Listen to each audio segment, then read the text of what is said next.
Minha gente querida, muito bem-vindos, muita paz, muito amor. Vamos começar nossas leituras com a frase de Emmanuel do livro Canteiro de Ideias, psicografado por Chico Xavier. Se você caiu em algum erro, levante-se e corrija com bondade o que a vida lhe pede para retificar. Se parou de servir, recomece. Principalmente, guarde a certeza de que ninguém encontra a verdadeira felicidade sem Deus.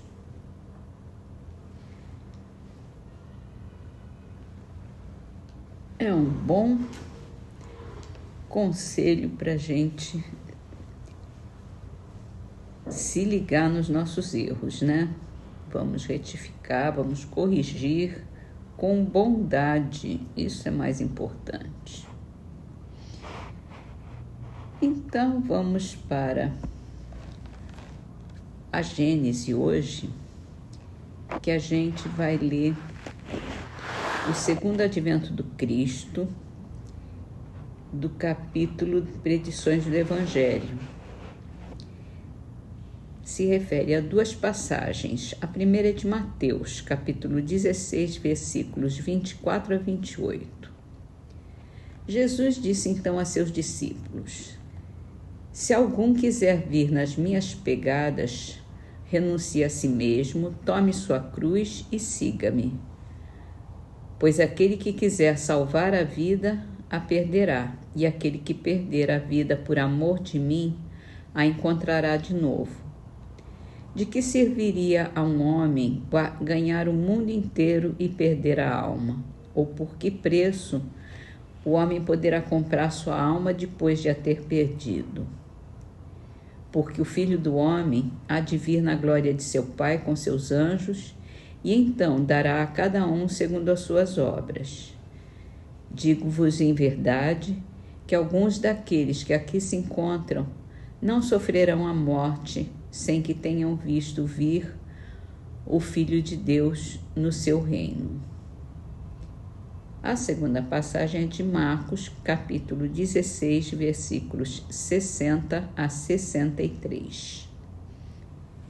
Então, levantando-se do meio da assembleia, o sumo sacerdote interrogou a Jesus desta forma: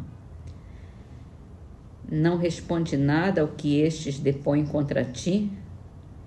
Mas Jesus se conservava em silêncio e não respondeu.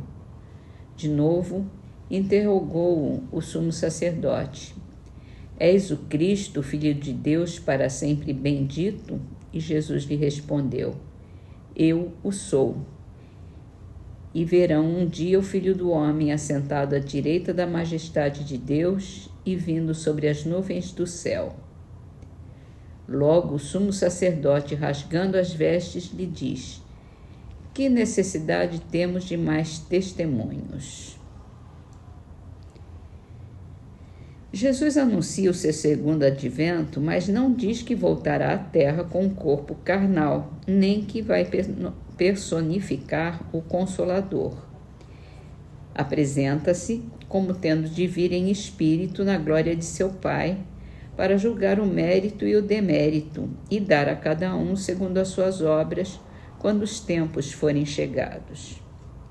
Estas palavras, alguns há dos que aqui estão que não sofrerão a morte sem terem visto vir o Filho do Homem no seu reinado, parecem encerrar uma contradição, pois é incontestável que ele não veio em vida de nenhum daqueles que estavam presentes. Entretanto, Jesus não podia se enganar numa previsão daquela natureza, e, sobretudo, com relação a uma coisa contemporânea e que lhe dizia pessoalmente respeito. Primeiro, é preciso indagar se suas palavras foram sempre reproduzidas fielmente. É de se duvidar, desde que se considere que ele nada escreveu, que elas só foram registradas depois de sua morte, que o mesmo discurso cada evangelista o exarou em termos diferentes. o que constitui prova evidente de que as expressões de que eles se serviram não são textualmente as de que se serviu Jesus. Além disso, é provável que o sentido tenha sofrido alterações ao passar pelas traduções sucessivas. Por outro lado, é indubitável que se Jesus houvesse dito tudo o que pudera dizer, ele teria se expressado sobre todas as coisas de modo claro e preciso, sem dar lugar a qualquer equívoco, conforme o fez com relação aos princípios de moral, ao passo que foi obrigado a velar seu pensamento acerca dos assuntos que não julgou conveniente aprofundar. Persuadidos de que a geração de que faziam parte testemunharia o que ele anunciava, os discípulos foram levados a interpretar o pensamento de Jesus de acordo com aquela ideia. Assim, é que redigiram do ponto de vista do presente e que o que o mestre dissera, fazendo-o de maneira mais absoluta do que ele próprio teria feito. Seja como for, o fato é que as coisas não se passaram como eles o supuseram. A grande e importante lei da reencarnação foi um dos pontos capitais que Jesus não pôde desenvolver porque os homens de seu tempo não se achavam suficientemente preparados para ideias dessa ordem e para suas consequências. Contudo, assentou o princípio da referida lei, como fez relativamente a tudo o mais.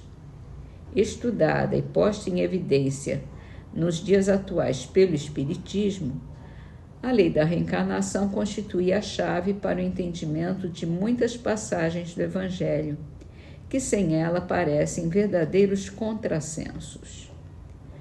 É por meio desta lei que se encontra a explicação racional das palavras acima, admitidas que sejam como textuais, uma vez que elas não podem ser aplicadas às pessoas dos apóstolos. É evidente que se referem ao futuro reinado do Cristo, quer dizer, ao tempo em que a sua doutrina, bem mais compreendida, se tornar lei universal. Dizendo que alguns dos ali presentes na ocasião veriam o seu advento, forçosamente ele se referia aos que estarão vivos de novo nessa época. Os judeus, porém, imaginavam que lhes seria dado ver tudo o que Jesus anunciava e tomavam ao pé da letra suas frases alegóricas. Aliás, algumas das suas predições se realizaram no devido tempo, tais como a ruína de Jerusalém, as desgraças que se lhe seguiram e a dispersão dos judeus. Sua visão, porém, se projetava muito mais longe, de sorte que, quando falava do presente, sempre aludia ao futuro. E aí nós temos bem claramente que nem tudo que foi dito deve ser tomado ao pé da letra com toda certeza, e que, além das alegorias, Jesus estava falando de um tempo bastante extenso, né? E esse tempo vai até os nossos dias de hoje. E mais além ainda. Então, vamos terminar as nossas leituras com a trovinha de Boris Freire, do livro Trovas do Mais Além, psicografado por Chico Xavier. Para as moléstias da culpa, esta nota firme e clara: quem não trabalha não muda, quem não perdoa não sara. Vamos encerrar as nossas leituras com a prece de Emmanuel, do livro Correio Fraterno, é a oração fraternal. Irmão nosso que está na terra, glorificada seja a sua boa vontade em favor do infinito bem. Trabalhe incessantemente pelo reino divino, com sua cooperação espontânea.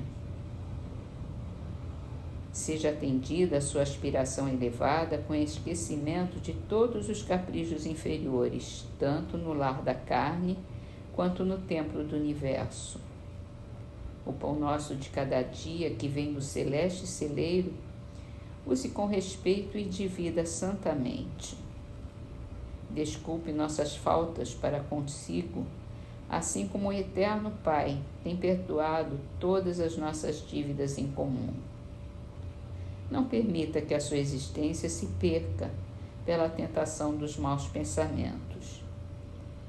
Livre-se dos males que procedem do seu próprio coração, porque agora lhe pertence a gloriosa oportunidade de elevação para o reino do poder, da justiça, da paz, da glória e do amor para sempre.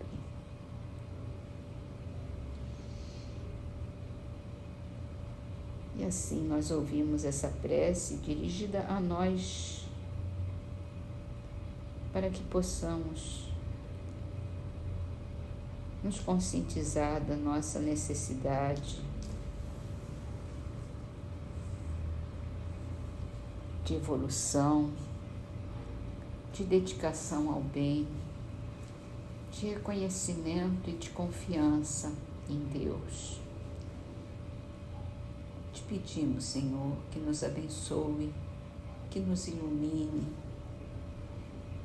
que nos ajude a nos elevarmos um pouco mais a cada dia.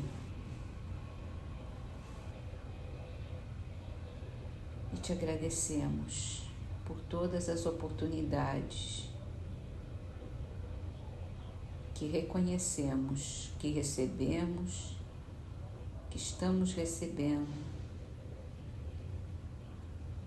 principalmente as dificuldades que nos fazem nos elevar cada vez mais, com mais rapidez até, porque aprendemos